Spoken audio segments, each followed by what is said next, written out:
Ladies and gentlemen, welcome back to the JKWD podcast. We hope you're having a great day.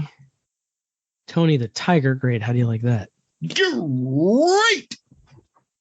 How'd I do? You've done well.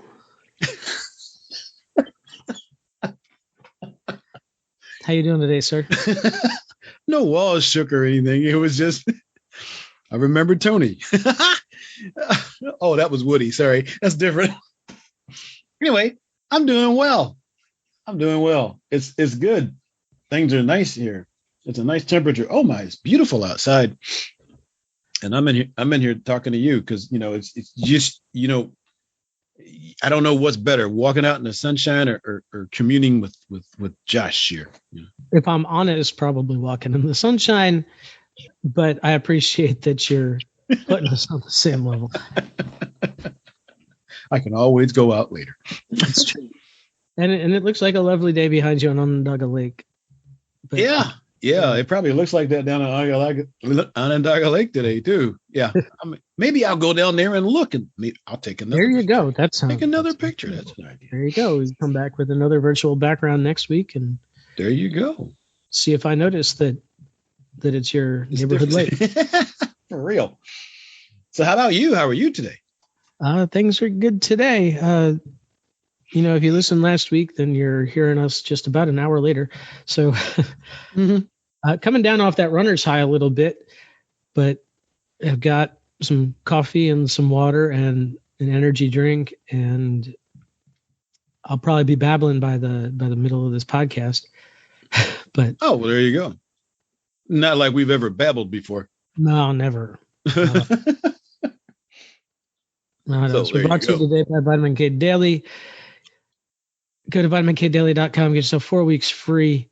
Find out why today's going to be an excellent day, Monday through Friday, first thing in the morning, assuming you're not up at some crazy hour or that you're not over in like France or something where it's early, where it's morning before it's morning here. Yeah. There you go. VitaminKdaily.com. Get yourself 4 weeks free. That's VitaminKdaily.com. Let's do the show.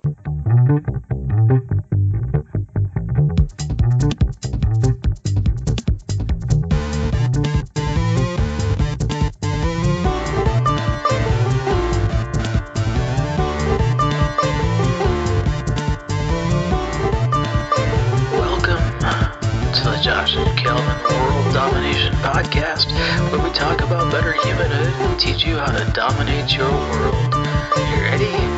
Here we go.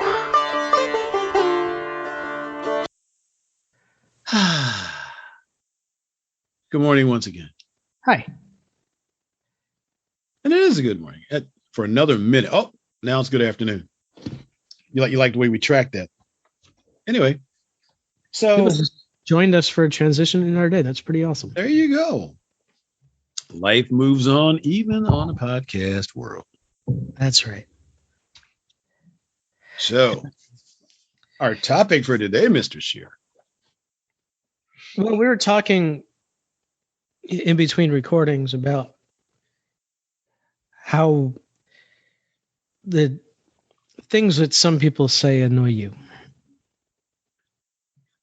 And you recognize that when you're annoyed, and I recognize this in me too. Of course, this is not just you.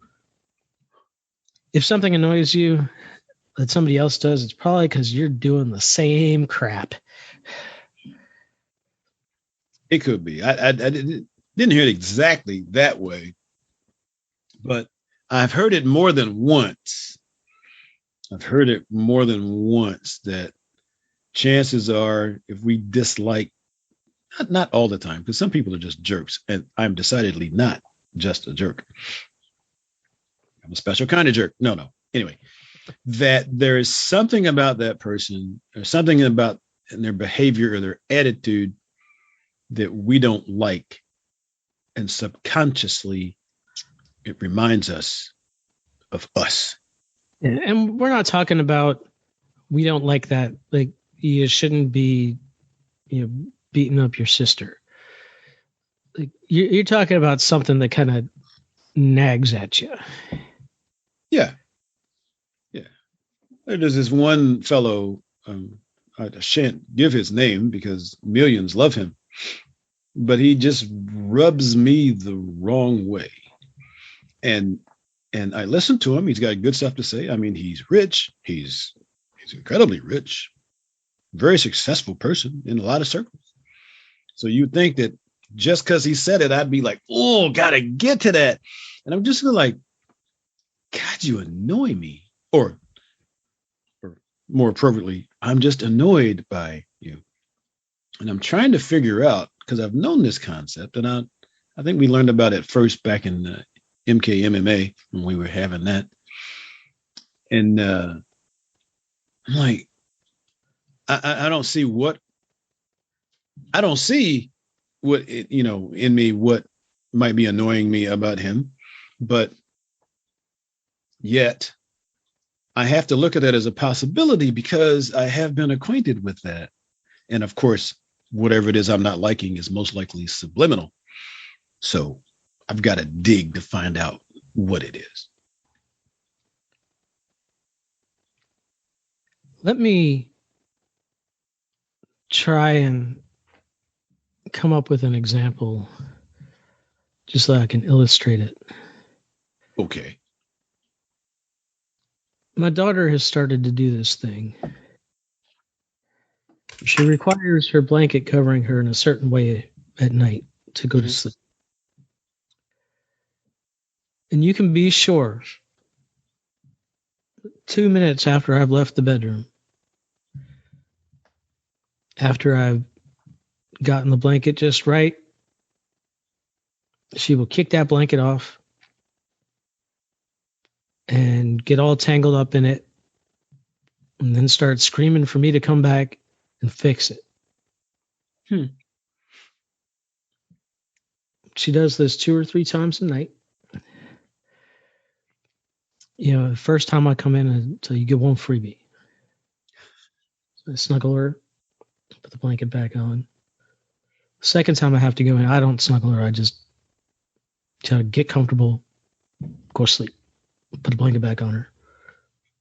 Third time, I'm out. Third time, I'm out. Mom's got to go in and do it.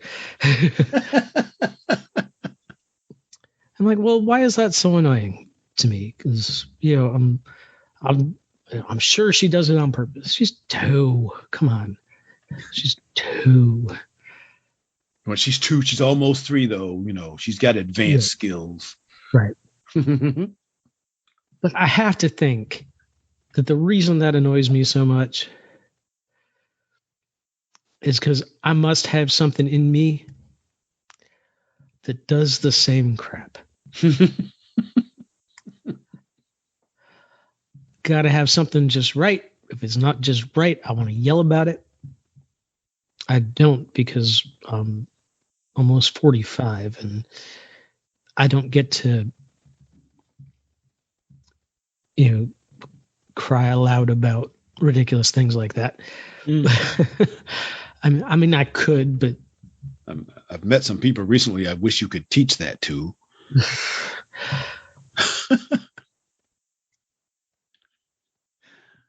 But it would not be in my better interest, probably, to most likely, yeah. To ask somebody else to fix that problem for me, you know, that's something I should fix. Mm-hmm. Yeah.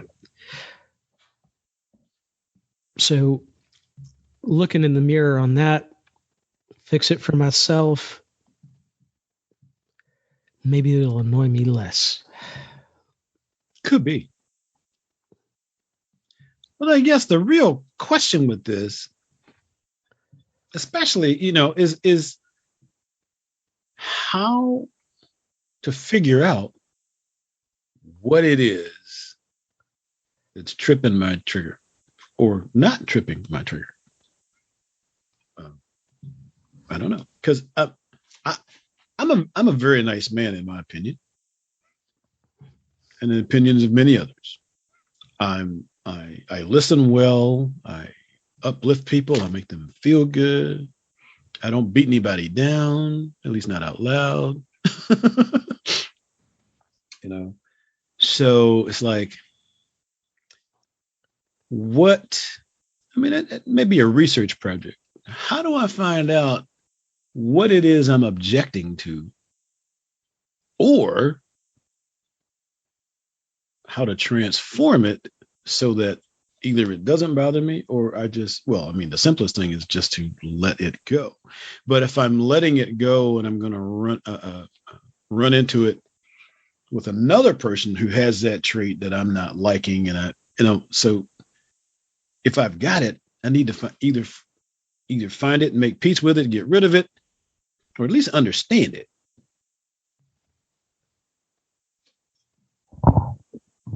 Now, I suppose I could go find somebody else that listens to him and say, hey, do I remind you any of this person? And depending on what they say, could be good, could be, could be not. Well, and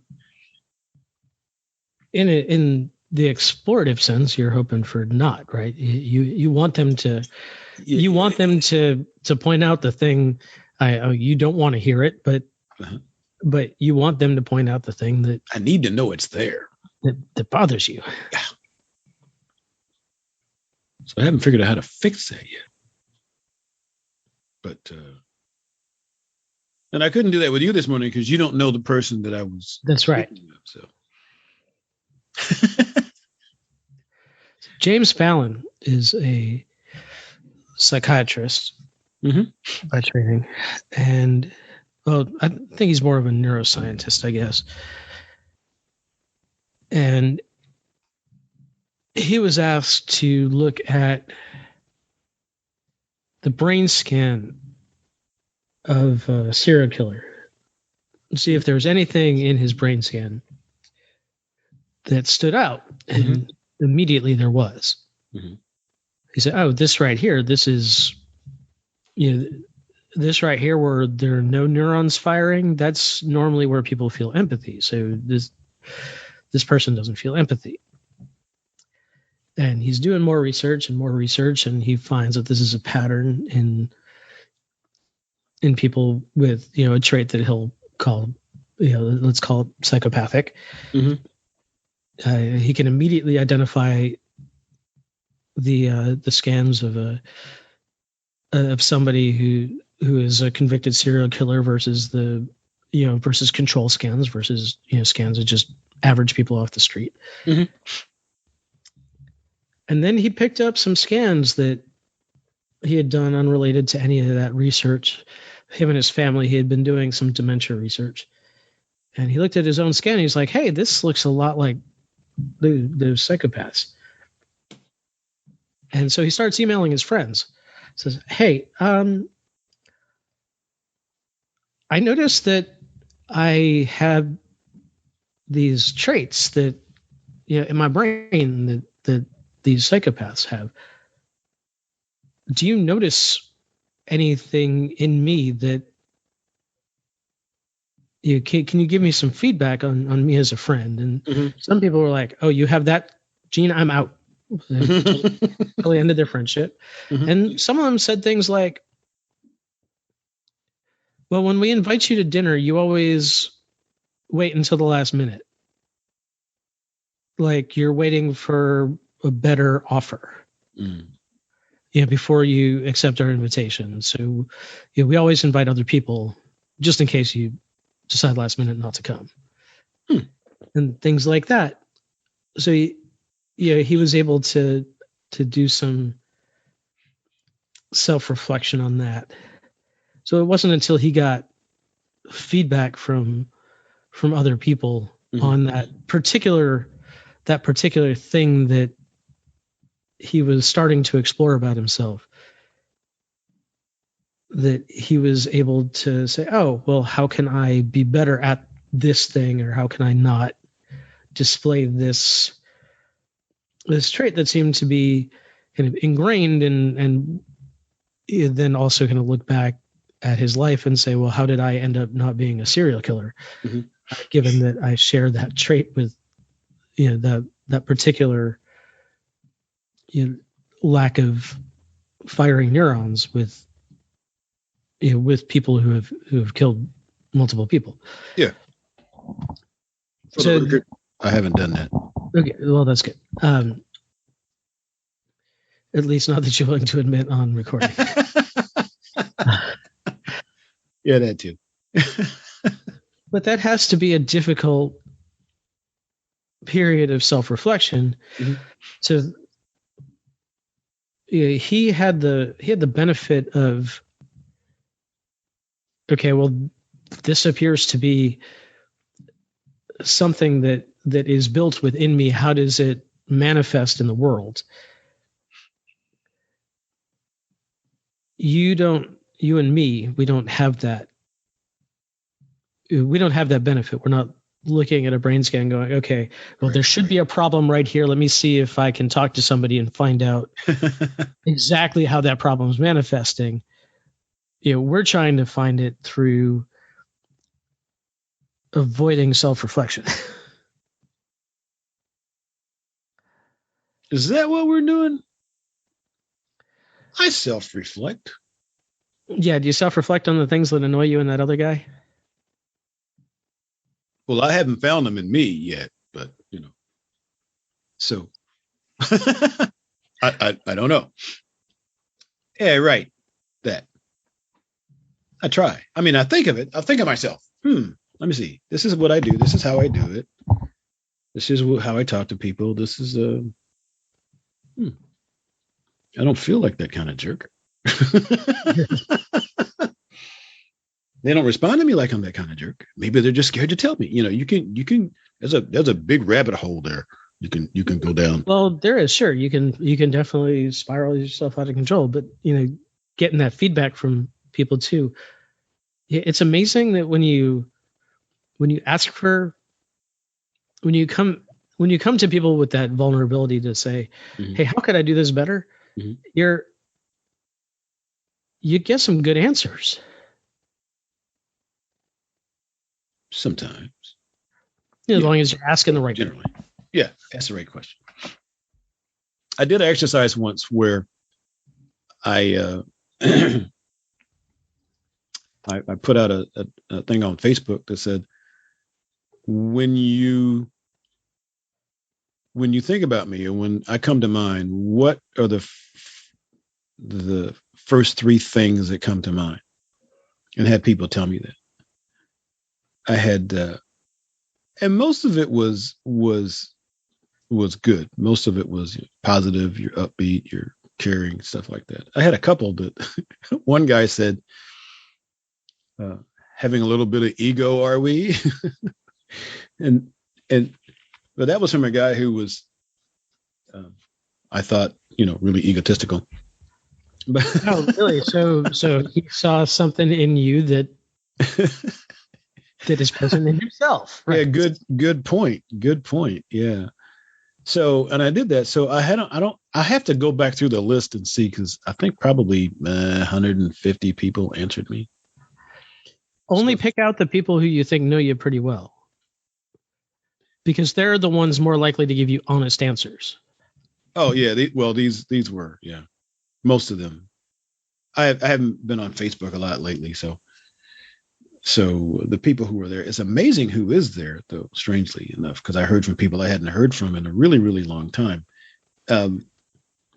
Probably mostly because I hadn't spent a lot of time on Facebook, just because of the negativity that had showed up and stuff. But that was nice. So at least I got that. And I thanked everybody individually for their input. Admittedly, nobody gave me a private message that said, I've always thought you were a real jerk, but I hang out with you anyway because, I don't have any friends. I didn't have one of those. So it's a good start. So that's it. I mean, have you ever, did we have this conversation? Somebody that you disliked, or a trait that you disliked that you looked back at being, and we're not going to talk about the baby in the blanket right now, but right. As in maybe that's part of who you were. I'm not sure. Yeah, I've never done too much reflection on it. One of the things that we have as Scorpios, and I know you're one too. I am. if you believe the horoscope, if you believe the thing, mm-hmm. then we are fairly set in our ways, and we are very loyal, but we're also very, we're quick to just be done, right? We're both loyal but vengeful. So you tick us off, we're likely to just cut you out, and that's the end of it forever. Well, maybe. So for as much as I'd like to not buy into the astrology, like I very much, when you describe a Scorpio, like yeah, that's pretty much it. Yeah, I can see that in me. I had I will defend you to the death until it's time to just cut you off completely. Yeah, and then you just fail to exist anymore. Right. I've had people do that to me. I didn't like it, but normally I give them warning. And I don't normally have a switch. I've got what I affectionately used to call a FU switch, or FI switch, I being it, where if you hit me a certain way, then that switch would just flip, and suddenly you no longer existed as an entity on the planet. And it happened so fast, right? I didn't even have, and the problem was once I flipped that switch, it's flipped. It doesn't flip. Flipped, and to take it off, I mean, it's almost traumatic to have to take it off. And I had a situation one time, a person who just annoyed me, and all of a sudden it was gone.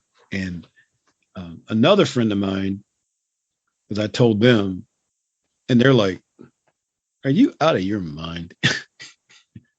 One of the few people who could actually talk to me that way, and they're like, "You're being such an idiot. You're acting like a 12-year-old. What's wrong with you?" And all this other stuff. And so, so go back in there and unflip the switch. That's not what she said, but that's what the gist was. And get back in there and be human. And it took me weeks. Sure. Couple to get it fixed, but it's like, so I try not to have that anymore. It's rare that it happens, but when it does happen, it happens. It happens. Right. And it's part of your nature. It's the scorpion. It's the scorpion and the frog, right? Yeah. If you're not familiar with that tale, the scorpion says to the frog, "Will you help me get across the river?" Frog says, "You're a scorpion. Why should I trust you?" And the scorpion said, "Well, if you drown, I'd die." They get halfway across, scorpion stings a frog. Frog looks at the scorpion and says, "Why did you do that?" "I'm a scorpion. It's in my nature." And they both drowned. That's what scorpions do. That's it. If that goes off, it doesn't matter if it's sinking you along with whoever else you're sinking. Yeah. It's right. just in the nature, right? That's it. I try not to let that guy out ever. Yep. I haven't seen him in years. But what's the Hulk's how's the Hulk stay not the Hulk? He just stays angry all the time. Yeah. So I have to look at that and find out, and maybe do some more research on that, because we didn't do the research before we had this conversation, because it was just one of those things that came to my mind when we were having a conversation about this particular person. But I'm going to have to go to the neuroscience on that now. I'm going to have to look that up, because it's been talked about enough. Look up the neuroscience, but then also look to your meditation chair. Well, there is that too, but I just I do that. Now that you brought that up, I have gotten through a lot of things with the meditation chair, but sometimes I have to figure out what it is before I can meditate on it. Right. Once I figure out what it is or what it was, then I can do that. And then I can query myself. I can ask myself questions. Word to the wise people, by the way, the mind answers the question you ask it. So ask good questions. Ask good questions. If you ask your mind to tell you, why am I such a jerk? It will come back with great validations for why you're a jerk. If you ask it, how can I be a better person? How can I be a kinder person? It will answer those. I have learned from neuroscience, you got to be careful about questions because the mind does not have the ability to ignore a question. If you ask a question, it starts working on the answer. Yep. Like right then, whether you know it or not, it starts working on the, oh man, what a klutz. Why am I such a klutz? Wrong. Don't ask that question. That's not the question. You'll just find out how to be a better klutz. That's right. But that's a whole other conversation. That's another podcast. Yes. Write that one down for. That's another podcast. I know we've talked about that before, but maybe it's time to revisit. It is time to revisit that because I know a lot of people who ask themselves the wrong questions. And that's, like I said, that's and I've learned that lesson. And Tony Robbins is big on my list for having. He's the first one that cued me into that many years ago, and I just keep going back to it. And the longer it lasts, I mean, the longer it goes, the neuroscience specifically comes in on that, and they can tell you exactly what happens when you ask a question, and when the brain starts processing it. And I'm like, wow, good stuff. Yep. So sometimes I just like to know why I'm so damn good looking. Or whatever. I think that's just genetics. I'm gonna let it go with that.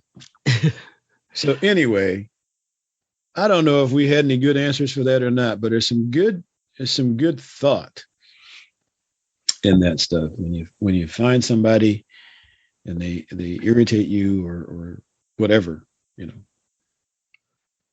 determine if there's something in them that reminds you of you.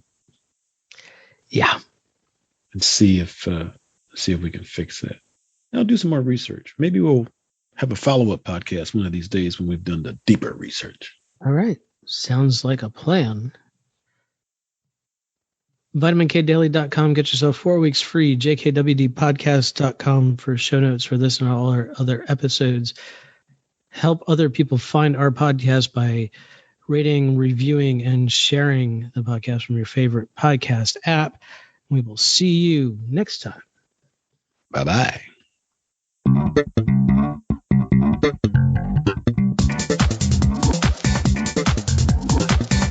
Hey, thanks for listening. Show notes and more at jkwdpodcast.com. Don't forget to subscribe, leave a review, and share with your friends, and we will see you next week. Bye.